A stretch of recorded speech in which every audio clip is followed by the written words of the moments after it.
భీమవరం వాళ్ళు గాజువాక వాళ్ళు వాళ్ళకి పవన్ కళ్యాణ్ గారు తాలూకు మంచిదనం వాళ్ళకి తెలుసుకోలేకపోయారండి. మీరు పర్లేదు ఓడిపోయినా ఇప్పుడైతే మాత్రం ఫుల్గానే ఉంటది అక్కడ. ఈ 5 సంవత్సరాలు నిద్రపోయారు కాలన్నది అది తగ్గించమనేది కాలది. అసలు అది తగ్గించమనేది కాలేదు. జగన్మోహన్ రెడ్డి గారు చెప్పి మాట్లాడి ఆయన ఉత్తుమన్న. మీ పేరు? నా పేరు చిన్నండి. పిఠాపురం స్థానికులేనా మీరు? అవునండి. ఇక్కడ ఎవరు పోటీ చేస్తున్నారు తెలుసా? పవన్ కళ్యాణ్ గారు, అపోజిషన్ వంగ గీత గారండి. ఎలా ఉంది ప్రజల మద్దతు ఎలా ఉంది అంటారు? 100కి 200% ఇక్కడ పవన్ కళ్యాణ్ గారు గెలుస్తారండి. అంటే గతంలో చూసుకుంటే భీమవరంలో గాజువాకలో అలాగే చెప్పారు. భీమవరం వాళ్ళు గాజువాక వాళ్ళు వాళ్ళకి పవన్ కళ్యాణ్ గారు తాలూకు మంచిదనం వాళ్ళకి తెలుసుకోలేకపోయారండి. మేము తెలుసుకున్నామండి. ఆయన మంచితనం మేము ఉపయోగించుకుంటాం. ఆయన మాకు పనులు చేస్తాడండి. ఆయన మమ్మల్ని ఆదరిస్తాడండి. ముద్రగడ లాంటి కాపు నాయకులను పంపించి గల్లీ గల్లీకి లీడర్లను పంపించి ఓట్లు కొనే ప్రక్రియ అయితే జరుగుతుంది వైసీపీ నుంచి. దీన్ని తట్టుకుని పవన్ కళ్యాణ్ గారు గెలుస్తారా? ముద్రగడ పద్మనాభం గారు వైసీపీకి వెళ్ళడం అనేది మాకు ఎంతో మేలుకరమైన పని అండి. ఇందులో ఆయన వల్ల మాకు పోయేది ఏమి లేదండి, వచ్చేది ఏమి లేదండి. కాకపోతే అతను చేసింది మంచి పని ఏంటంటే వైసీపీకి వెళ్ళడం అండి. అంటే వైసీపీకి వెళ్తే ఎందుకు మంచి పని? అతను ఉన్నా మాకేమి ఇది లేదండి, అతను లేకపోయినా మాకేమి ఇది లేదండి. కాకపోతే మేము ఇక్కడ ఒకటే సార్, ఒకటే నినాదం, ఒకటే మాట.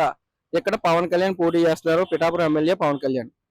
నెక్స్ట్ పవన్ కళ్యాణ్ గారి దగ్గర వేల కోట్లు లేవు, ఓట్లకి డబ్బులు పంచేంత రాజకీయం చేయలేరు. గ్రౌండ్ లెవెల్లో క్యాడర్ కూడా అంత స్ట్రాంగ్ లేదంటున్నారు. అన్నిటికంటే మంచితనం ఉంది కదండి. సొంత డబ్బు ఖర్చు పెట్టాలండి, ఎవరు ఖర్చు పెడతాడండి? నా జేబులో డబ్బులు తీసుకొచ్చి పెట్టలేం, మీ జేబులో డబ్బులు తీసుకొచ్చి పెట్టలేం. సొంత డబ్బు తీసుకొచ్చి పెట్టి ప్రజల కోసం తిరుగుతాడంటే, ఎన్నో వదులుకొని తిరుగుతాడంటే ఆయన మంచితనం ఏంటి మనం ఒకసారి చూడాలి కదా. ఇప్పుడు ఏదో నేను చేస్తాను, మంచి చేస్తాను, చెడు చేస్తానని ఏదో వస్తారు కదా. ఆయన మంచితనం ఎంతవరకు ఉందో మనం చూడాలి. కానీ అతను చేయగలిగి సత్తా ఉన్నాడు. మాట ఇచ్చాడంటే చేస్తాడు పవన్ కళ్యాణ్, అందరూ డౌట్ లేదు. ఇక్కడ మా నియోజకవర్గం యూ కొత్తపల్లి మండలం, గొల్లప్రోలు మండలం, పిఠాపురం మండలం, 3 మండలాలు 1 సైడ్ గా గుర్తేస్తారండి పవన్ కళ్యాణ్ కి. ఇంకా అందరూ డౌట్ లేదండి. ఇంకా no more doubt sir. Gun shot ప్రభుత్వం వచ్చేస్తుందండి. గతంలో చూసుకుంటే వంగ గీత గారు ఇంకో ఛాన్స్ ఇవ్వండి, బ్రహ్మాండంగా పరిపాలిస్తాం, ఇప్పటికే చాలా చేసామని చెప్తున్నారు పిఠాపురానికి కూడా. సార్ ఎవరో చేసామని చెప్పుకుంటారు కానీ వాళ్ళు చేసింది చెప్పాలండి. ఎవరో చెప్పలేరండి. ఏడు చెప్పాం చెట్టు పేరు చెప్పుకొని కాయ దింపుకున్నారు సార్ అందరూ. అందుకని మీకు చేసింది ఏమి లేదండి. కానీ ఇక్కడ వచ్చే ప్రభుత్వం మాత్రం ఖచ్చితంగా జనసేన, టీడీపీ అలయన్స్ కూటమి ఏర్పడుతుందండి, అందులో డౌట్ లేదు సార్. ఇక్కడ పిఠాపురం నుంచి మనకి ఈ నియోజకవర్గాలు 7 నియోజకవర్గాలకు సంబంధించి కాకినాడ పార్లమెంట్ ఉంది. ఉదయ్ శ్రీనివాస్ గారు, తంగెళ్ళ ఉదయ్ శ్రీనివాస్, మన టీ టైం ఉదయ్ గారు అంటారు, ఆయన పోటీ చేస్తున్నారు. వైసీపీ నుంచి మన చల్మల్ శెట్టి సునీల్ గారు పోటీ చేస్తున్నారు. ఇద్దరు వ్యక్తులు ఎలాంటి వ్యక్తులు, ఎవరు కోట్లేస్తారు? ఇద్దరు మంచి వ్యక్తులేనండి. రాజకీయ పరంగా చూస్తే ఇద్దరు మంచి వ్యక్తులండి. ఇద్దరులో ప్రజలకి మంచి ఆదరణ ఉందండి. మన చల్మల్ శెట్టి సునీల్ గారు అయితే చాలా సార్లు ప్రజల్లో తిరిగారండి, చూసారండి. ప్రజలు కూడా చాలా మంది చూసారండి. కాకపోతే ఇక్కడ పవన్ కళ్యాణ్ మేనియా ఉంది కదండి, దానివల్ల ఉదయ్ గారు బాగుంటుందండి. అంటే ఉదయ్ గారు వ్యక్తిగతంగా ఎలాంటి వ్యక్తి? చాలా మంచి వ్యక్తి అండి. అతను కూడా ఎన్నో పనులు చేశాడండి, ప్రజల్లో తిరుగుతున్నాడండి. మంచి గుర్తింపు, షార్ట్ టైమ్ లోనే చాలా మంచి గుర్తింపు తెచ్చుకున్న వ్యక్తి అండి తంగెళ్ళ ఉదయ్ శ్రీనివాస్ అండి. మీరు పిఠాపురం స్థానికులేనా? ఇప్పుడు ఇక్కడ ఎలక్షన్ జరుగుతుంది కదా, వంగ గీత గారు వైసీపీ నుంచి, జనసేన నుంచి పవన్ కళ్యాణ్ గారు నుంచి ఉంటున్నారు. ఎలా ఉండబోతుంది? బాగానే ఉంటుంది. జలసేన అయితే పిఠాపురం బాగానే ఉంటుంది. జనసేనకి ఎందుకు అంటారు? 2 చోట్ల ఓడిపోయారు కదా పవన్ కళ్యాణ్ గారు గతంలో. పర్లేదు ఓడిపోయినా ఇప్పుడైతే మాత్రం ఫుల్గానే ఉంటది అక్కడ. అంటే ఇక్కడ ఎంపీ అభ్యర్థి కింద తంగెళ్ళ ఉదయ్ శ్రీనివాస్ గారు పోటీ చేస్తున్నారు, టీ టైం ఉదయ్. అటు నుంచి చల్మల్ శెట్టి సునీల్ గారు పోటీ చేస్తున్నారు. ఇద్దరులో ఎటు మెజారిటీ ఉండొచ్చు? ఇద్దరు చెప్పలేం మరి ఏటన్నదా. అంటే వ్యక్తిగతంగా ఇద్దరు తెలుసా మీకు? గతంలో అంటే ఇద్దరు దెబ్బ ఉంటది ఇద్దరికి కూడా. ఇక్కడ పిఠాపురం స్థానికులు అంటున్నారు మీరు, ఇక్కడ పిఠాపురంలో 5 సంవత్సరాల్లో అభివృద్ధి ఎలా ఉంది? పిఠాపురంలో అభివృద్ధి బాగానే ఉంది. బాగానే ఉంటే మరి పవన్ కళ్యాణ్ గారికి ఓట్లు వేస్తారంటారా? వేస్తారు. అది ఎందుకు వేస్తారు పవన్ కళ్యాణ్ గారికి ఓట్లు? పవన్ కళ్యాణ్ గారిని ఒకసారి చూడాలని వేస్తారు. ఇప్పుడు ఎలక్షన్ జరుగుతుంది కదా, అంటే పోటాపోటీగా ఉందండి. అంటే పోటాపోటీగా అంటే వంగ గీత గారికి ఉంది అంటారా, పవన్ కళ్యాణ్ గారికి? అంటే వంగ గీత గారికి ఉంది, పవన్ కళ్యాణ్ గారికి ఇద్దరికి ఉందండి. పవన్ కళ్యాణ్ గారికి అయితే ఒక అవకాశం ఇస్తే బాగుంటుందని ప్రజలు కోరుకున్నారు. ఎందుకంటే నియోజకవర్గం పరంగా ఎంతోగానో డెవలప్ అయితే ఈయన పరిపాలన కూడా చూడాలని. ప్రధానమైన ఆరోపణలు చూసుకుంటే ప్రతిపక్షాల కింద ఉండి చంద్రబాబు నాయుడు గారు కానీ, పవన్ కళ్యాణ్ గారు కానీ 99% హామీలు నెరవేర్చామంటున్న జగన్మోహన్ రెడ్డి గారిని విమర్శిస్తున్నారు. అంటే చేశారంటారా, చేయలేదంటారా? నిజంగా తెలుసు 99%. నేను డిఎస్సి స్టూడెంట్ అండి. డిఎస్సి పరంగా మెగా డిఎస్సి ఇస్తానన్నారు. ఎప్పుడు 2018-19 క్యాంపెయినింగ్ లో 23,000 పోస్టులు ఇస్తానన్నారు. సుమారుగా నేను 4.5 సంవత్సరాల నుండి రూమ్ లో ఉన్నాను. నాకు 1,80,000 అప్పు ఉంది, ఓన్లీ రూమ్ రెంట్ల పరంగా. ఇది ఎవరు ఇచ్చినట్టు అయితే తీస్తే మరి ఎక్కడే 99% అయినట్టు. నేను జగన్ వ్యతిరేకత కాదండి, జగన్ సిద్ధాంతాలకు వ్యతిరేకం. అంటే అక్కడ ఇచ్చిన సలహాదారులు అవ్వచ్చు, ఎవరు అవ్వచ్చు. నాలాగే ఇప్పుడు నేను డిఎస్సి పరంగా నేను లాస్ అయ్యాను. ఇప్పుడు నా వయసు అప్పుడు ప్రిపేర్ అయినప్పుడు 23 సంవత్సరాలు, ఇప్పుడు నా 28 అయిపోయింది. నేను ఇప్పుడు కంపెనీకి వెళ్ళాలనుకున్నా, ఫ్రెష్కి వెళ్ళాలనుకున్నా వెళ్ళలేను. అలా మరి ఇప్పుడు 5 సంవత్సరాలు ఏమన్నా అనేది వేస్ట్ చేశారు కదా. నాలాగా ఇప్పుడు కానిస్టేబుల్ ప్రిపేర్ అయిన ఉన్నారు, గ్రూప్స్ ప్రిపేర్ అయిన ఉన్నారు. మరి వాళ్ళ పరిస్థితి కూడా అలాగే ఉంది కదా. ఓవరాల్ గా చూస్తూ మీరు చెప్పండి 99% అమలు చేసినట్ట. ఆయన అన్నారు కదా, ఆయన ఇచ్చిన హామీలే కదా, మేము ప్రత్యేకంగా అడగలేదు కదా. మా జాబ్స్ మేము తీయమని మేము అడిగాము, ఎక్కడ తీశారు, తీయలేదు కదా. ఇప్పుడు నాకు 28 సంవత్సరాలు, ఇప్పుడు నేను ఏదైనా ఎక్కడైనా జాయిన్ అవ్వాలన్నా నాకు ఇప్పుడు 15,000తో స్టార్ట్ చేయాలి. అదేదో అప్పుడే ఏమైనా ఇస్తే అప్పుడే నేను ఒక 5 సంవత్సరం స్టార్టింగ్ వెళ్తే ఈ పాటికి నాకు 30,000 40,000 వస్తుంది కదా శాలరీ. ఇప్పుడు నేను అటు వెళ్ళని అలాగే కాంపిటేటివ్ ప్రిపేర్ అవ్వని పరిస్థితి అయిపోయింది. దానికి కారణం మీరు సచివాలయం ఇచ్చారని మీరు ఒక క్వశ్చన్ చేయొచ్చు నాకు, అంటే మీరే కదా క్వశ్చన్ చేయొచ్చు. సచివాలయం అక్కడ డిఎస్సి వాళ్ళకి కానీ కామన్ డిగ్రీ వాళ్ళకి కానీ ఎలిజిబుల్ లేదండి. మీరు చూసుకుంటే డిప్లొమా వాళ్ళు సచివాలయం అదే బీటెక్ వాళ్ళకి ఎక్కువ ఇచ్చారు. ఓన్లీ మామూలుగా చూసుకుంటే అక్కడ కామన్ డిగ్రీ వాళ్ళకి ఏంటి ఒక పంచాయత్ సెక్రటరీని, నెక్స్ట్ మన మున్సిపాలిటీ పరంగా చూసుకుంటే క్లీనింగ్ పరంగా ఇచ్చినారండి, ఇంకేటి ఇవ్వలేదండి. సో సెక్రటరీ ఆల్రెడీ ఉన్నది గత ప్రభుత్వం ఉన్నది కదా, కాబట్టి తక్కువ పోస్ట్. అక్కడ కామన్ డిగ్రీ వాడికి అవకాశం లేదు. డిఎస్సి వాడి పరిస్థితి అంటారా, అక్కడే ఎలిజిబుల్ లేదు, అలాగని డిఎస్సి తీయలేదు. ఇప్పుడు ఇది ఎక్కడికి వెళ్ళాలి చెప్పండి, ఏ విధంగా వెళ్ళాలి చెప్పండి. ఒక దేనికి ప్రిపరేషన్ కావద్దు, దేనికి కావద్దు. ఇప్పుడు ఆ పరిస్థితి అయోమయంలో ఉంది. ఈయన ఇస్తాననేది 23,000 పోస్టులు ఇవ్వలేదు.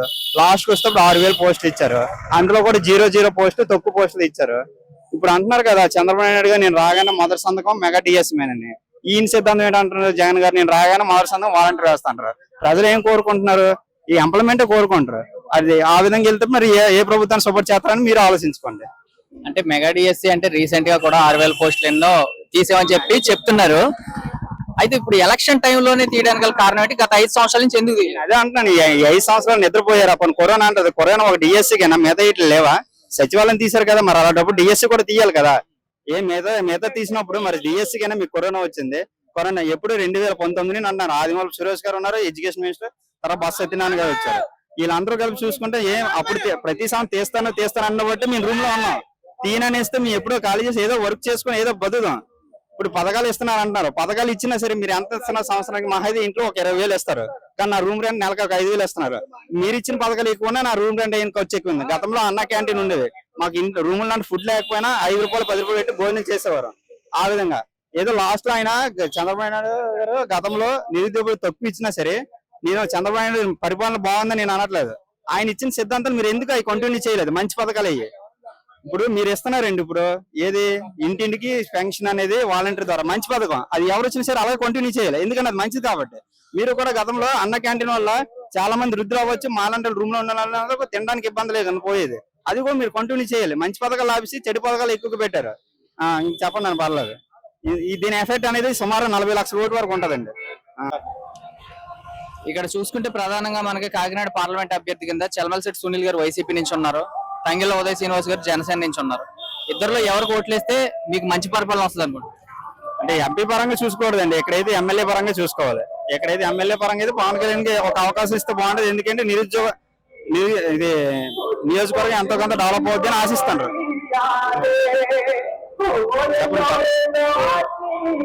అంటే ఇప్పుడు కాకినాడ ఎంపీ పరంగా అంటే 2 ఓట్లు వేయాల్సి ఉంటది కదా, 2 ఓట్లు వేయాలి. అక్కడ ఏ సింబల్ ఉంటది, ఇక్కడ ఏ సింబల్ ఉంటది, ఏ అభ్యర్థి సానుభూతి ఉండండి. సునీల్ గారు 3 సార్లు పోటీ చేస్తున్నారు కదా, ఈసారి సునీల్ గారికి అవకాశం ఇస్తే బాగుంటుంది ఒక రకంగా అంటారు. జనసేన ఫేవరెట్ ఉన్నప్పుడు మళ్ళీ అక్కడ ఉదయ్ గారు ఉంటే బాగుంటుంది ఇంకో విధంగా అనుకుంటారు. క్రాస్ ఓటింగ్ జరిగే అవకాశం ఉందా? ఒకటి వైసీపీ ఒకటి జనసేన క్రాస్ ఓటింగ్ జరుగుతుంది. ఎక్కువైతే ఎమ్మెల్యే ఎంపీ క్రాస్ ఓటింగ్ జరుగుతుంది. మీ పేరు? నా పేరు వేణు. మీరు పిఠాపురం స్థానికులే? పిఠాపురం స్థానికులు. ఎలా ఉంది ఇక్కడ మూమెంట్, ఎలక్షన్ మూమెంట్? ఇక్కడైతే పవన్ కళ్యాణ్ అంటున్నారు, ప్రతి ఒక్కరు ఎవరు చూసినా నేను అడ్డేవారు. నేనైతే పక్కగా పవన్ కళ్యాణ్ వస్తారని అనుకున్నాను.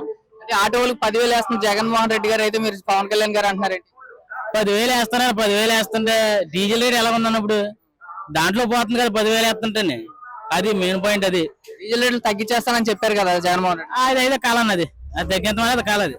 అసలు అది తగ్గించమనేది కాల. జగన్మోహన్ రెడ్డి గారు చెప్పి మాటలని ఆయన ఉత్తుతు మాటలు, అదైతే నిజం కాదు. అతను మాట్లాడలేదు. ఆ పథకాలనే కదా ఏమి అసలు బాగుంటలేదు. అసలు 99% అమలు చేస్తాం అంటున్నారు కదా, ఎక్కడ అమలు చేశారన్నా, ఏం అమలు చేశారు? ఏది పూర్తి అవ్వలేదు. కోరల బడ్జెట్ అలా ఉన్నది, దేనికి దానికి ఏది బాగాలేదు పరిస్థితి అసలు. అంటే ఆటో వాళ్ళ సమస్యలు ఎలా ఉన్నాయి ఇక్కడ ప్రధానంగా? ఆటో వాళ్ళ సమస్యలు అంటేనా ఇప్పుడు చాలా ఎదురుగా ఎడుతుందన్న. డీజిల్ రేట్ అనే కాదు, అసలు ఒక అస్సలు బాగుంటలేదు అసలు మా పరిస్థితి అసలు. ఆ రోడ్లు ఒకటి అసలు సరిగా లేవు. రోడ్లు అస్సలు బాగాలేదు. సగం సగం ముక్కలు వేసి సగం సగం ముక్కలు ఆపేస్తున్నారు. అది మా ఊరు జోనపల్లి రోడ్డు సగం సగం ముక్కలు వేసి సగం సగం ముక్కలు ఆపేశారు. అది మరి అలా అలా ఉంది ప్రభుత్వం. అయినా అది కూడా ఎలక్షన్ టైంలో లేరు ఇప్పుడు కరెక్ట్గానే. అదైతే నిజమే కరెక్ట్గా. అయితే కరెక్ట్గా ఇప్పుడు ఎలక్షన్ టైంలో లేరు. అది కూడా మేమైతే పేపర్ అయితే ఖచ్చితంగా పవన్ కళ్యాణ్ వస్తాడు అనుకుంటున్నాం. మేమైతే ఎంత మెజారిటీ రావచ్చు? మెజారిటీ అయితే తక్కువ రావచ్చా, గెలుతూ అయితే పక్కగా పవన్ కళ్యాణ్ గారు అవుతారు. గెలుతూ అయితే పక్క. మీరు ఒక్కరు ఆటో వాళ్ళు మిగతా ఎంత మందితో వేయించగలరు? మేమైతే ఎంతమన్నా మా ఫ్యామిలీ మొత్తం అయినా రెడీ. మేమైతే తెలుగుదేశమే కానీ కాకపోతే పవన్ కళ్యాణ్ గారి అభిమానం బాగా ఇష్టం. పవన్ కళ్యాణ్ అంటే అతనికి వేద్దామనేది. మేమైతే పక్కగా తెలుగుదేశం కాకపోతే పవన్ కళ్యాణ్ గారికి వేద్దామని ఒక చిన్నప్పటి నుంచి ఒక ఆశ అలా ఉండిపోయింది అన్నమాట. అది నా పేరు మారంపూడి నాని అండి. పిఠాపురం స్థానికులేనా మీరు? మేము పిఠాపురం నియోజకవర్గం మాది, దుర్గానే గొల్లపల్లి మండలం మాది. ఇప్పుడు ఎలా ఉంది ఇక్కడ ఎలక్షన్ మూమెంట్? ఎవరెవరు పోటీ చేస్తున్నారు తెలుసా? ఇక్కడ జనసేన పార్టీ పక్క. పవన్ కళ్యాణ్ గారు జనసేన నుంచి, వైసీపీ నుంచి వంగ గీత గారు ఓ ఛాన్స్ ఇమ్మంటున్నారు. మరి ఎవరికి వేస్తారు?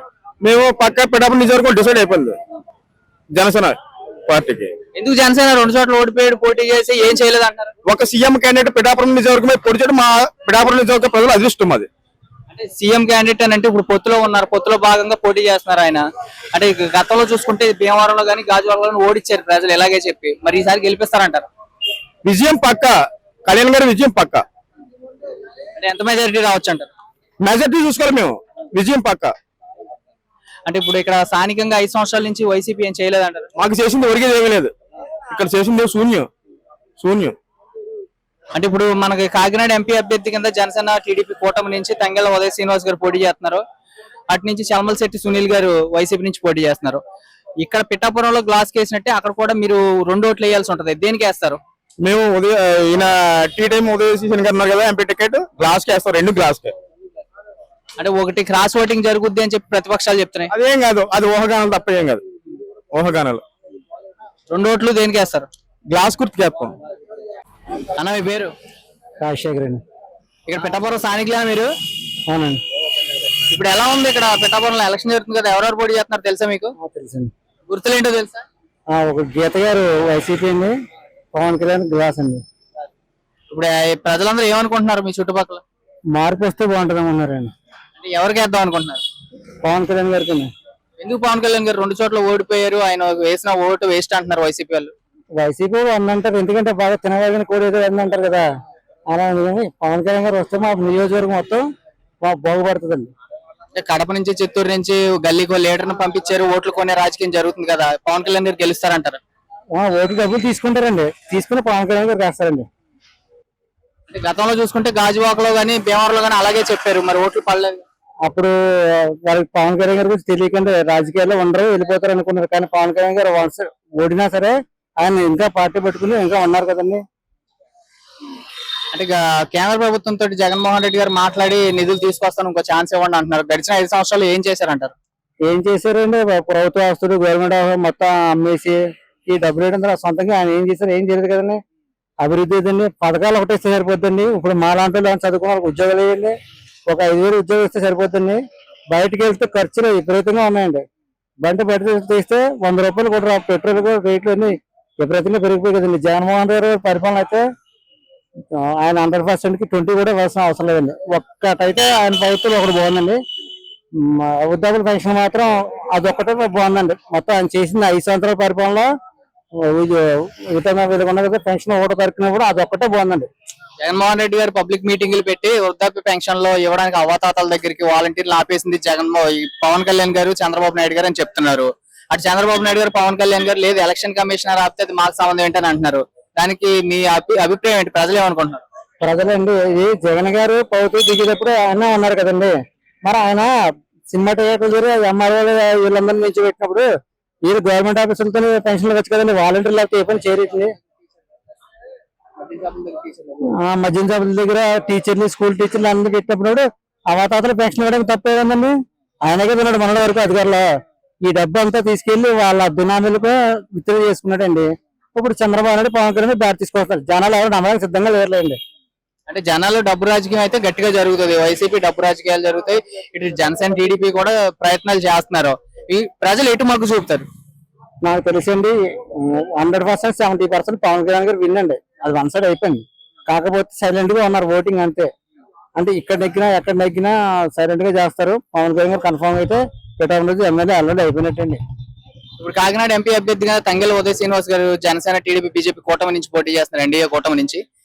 ఇక్కడ మనకి చూసుకుంటే చలమలశెట్టి సునీల్ గారు పోటీ చేస్తున్నారు వైసీపీ నుంచి. ప్రజలు ఎటు వేస్తారు? క్రాస్ ఓటింగ్ జరుగుద్దా లేకపోతే రెండు ఒకరికి వేస్తారు? క్రాస్ ఓటింగ్ ఏం జరగకండి. అధినాయకుడు ఎడ్ సైడ్ ఉంటే ఎడ్ సైడ్ అవుతుందండి. గుర్తులేంటో తెలుసా మీకు? ఏదండి ఇప్పుడు ఎంపీకి ఏం గుర్తు, ఎమ్మెల్యేకి ఏం గుర్తు తెలుసా? అది కూడా గ్లాసే కదండి. ఒకటేమో ఫ్యాన్, ఒకటి గ్లాస్ అండి. సునీల్ గారు 2009 చేస్తారండి. ఆయన నిజంగా రాజకీయ ఉంటే గనక కంపల్సరీ అవుతాడు. ఈసారితో అయిపోయినట్టే ఆయనకి రాజకీయ వ్యవస్థ అయిపోయినట్టే. ఉదయ్ శ్రీనివాస్ అవుతారండి. ఎందుకంటే ఆయన లోకల్ గా పవన్ కళ్యాణ్ గారు చూసాను ఆయన ఓటేస్తారండి. లాస్ట్ టైం కూడా గీత గారు ఎంపీ అవడం కారణం జగన్మోహన్ రెడ్డి గారు. ఆయన చూసి ఇవిడికి ఓటేశారు. వచ్చి 20 రోజులు ఎలక్షన్ చేసిందంటే ఇప్పుడన్నా ఏ అధినాయకులు నిలబడితే ఆడ చేస్తారు తప్ప వీళ్ళకి చేరండి. అంటే పథకాలు 99% హామీలు అన్ని అమలు చేశాను అంటున్నారు జగన్మోహన్ రెడ్డి గారు. దాని మీద మీ ఒపీనియన్ ఏంటి? నిజంగా అయినాయా? పథకాలు వస్తే దీనివల్ల అండి 10 రూపాయలు ఇచ్చి 100 రూపాయలు లాగేస్తారండి. 10 రూపాయలు ఇచ్చి 100 రూపాయలు లాగేస్తారు. ఇప్పుడు మీ అకౌంట్ లో 10,000 పెడితే మనకి నెల అంతా 30,000 ఖర్చు అవుతుంది. ఒకప్పుడు ఆ 10,000తోనే మొత్తం ఫ్యామిలీ అంతా బతికేవాళ్ళం. ఇప్పుడు నెలకు 30,000 కూడా ఖర్చు సరిపోవట్లేదు కదండి. ఇప్పుడు రెంట కట్టుకునే వాళ్ళు అవసరం ఎక్కడికి వెళ్ళిపోతారు చెప్పండి.